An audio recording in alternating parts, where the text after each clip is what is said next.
Now we are delving into the topic, a special report on state of affairs in Slovakia. Now, the European Parliament is currently engaged in heated debate concerning the rule of law in Slovakia, and we're about to delve into the details.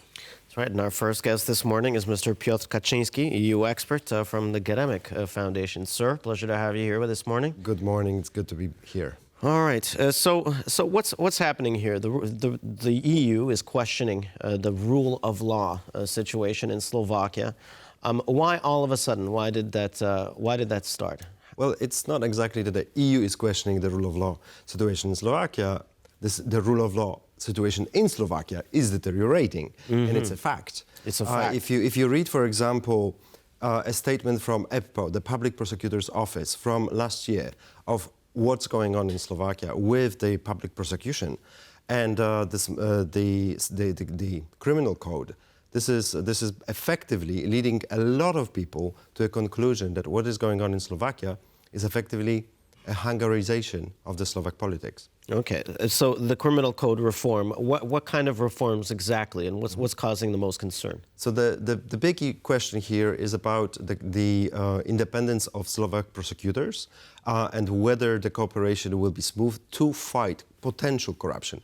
Remember that Slovakia is a country where one of the top investigative journalists was killed a couple of years ago. So this is and Mr. Fico was involved in that affair. Well, at least that's potentially directly linked, because apparently some politicians close to Mr. Fico are engaged into at least some of the procedures of the Slovak prosecution. So this is viewed as an attempt from Slovakia, from within Slovakia, to just cover it up. Right, because we also have, now you mentioned also some changes to the criminal code that we see in Slovakia, and also the dissolution of the Special Prosecutor's Office. So do you think that now, when we look at Slovakia, it's standing on crossroads, really? So what do you think, what kind of future do we see for Slovakia here? Very much so. I fully agree what you just said.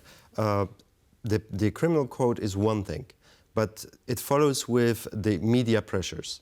The pressure on the media in Slovakia is rising on what questions can be asked to the politicians, to the ruling class.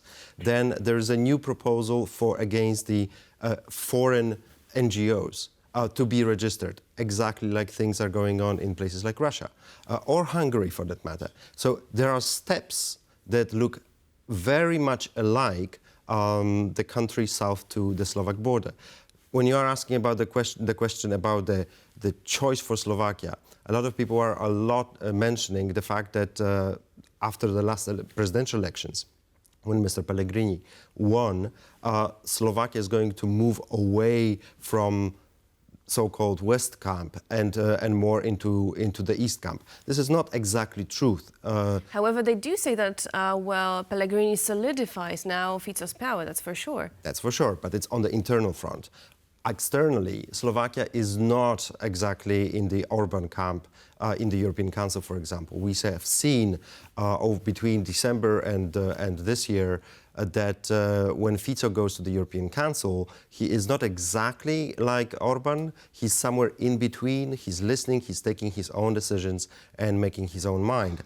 And this is good news, because there is definitely intelligence in the proceedings up there, and it will not be that Slovakia will be a stunned opponent to anything Ukrainian like the Hungarian leader has been. Because there's a curious thing here. A lot of people are thinking, well, obviously the Fico camp must be a sort of right-wing populist government like we had in Hungary, like we had here in Poland. But that's not the case at all, is it? There's social democrats, Fico's Fico's party is called Smer, and Smer once was a member of the Party of European Socialists, but it was suspended and thrown out of that party. For what reason? For the reason of populism and flirting with the far right, and having a far right coalition partner in the past. That was once a case over there, but it's not that only either conservatives or, in this case, social democrats have problems. Also, liberals have problems. If you remember the Czech former prime minister, Mr. Babiš, his party is member of what is called in Europe Renew Europe, the centrist group. So every major political force out there has some maybe shady partners. And having a look at this from now a European Union's perspective, we do see members of European Parliament now that are closely scrutinizing Slovakia's ability to combat corruption and also safeguard the EU budget. But what do we see else coming from European Union in that regard? It may be that there will be repercussions because that EPPO report that I just mentioned, the European Public Prosecutors report from last year, mentions very directly that the EU funds might be threatened with this rule of law challenges to the prosecution, maybe potentially next steps. We don't know what will be the next steps into the future. So some commentators in Bratislava and in Brussels are already commenting that the EU funds might be questioned. The traditional ones, the cohesion funds, agriculture funds, but also the recovery fund that has been underway being spent in Slovakia. But that's right. Did Slovakia receive its funds for yes. the prior year? It'll be this year that they'll be in danger of not receiving. There are apparently some problems in implementation of certain projects. Things that we are hearing here in Poland, that it will be a tight timeline to implement the projects linked to the recovery fund. And in Slovakia, there's more time, but there are problems with implementation of some major projects. So how Slovakia plans to combat this? What kind of solutions do they want to bring to the table to combat this situation also of shortage of budget, really? As we have seen in Poland and in Hungary, it's a part of a public discourse. And there is a very strong and important public discourse in Slovakia. And the standard rule of law defenders are a little bit on the defensive. But, for example, there is a debate on the journalists and to take over the Slovak main public television broadcaster. And apparently there is a major protest from within.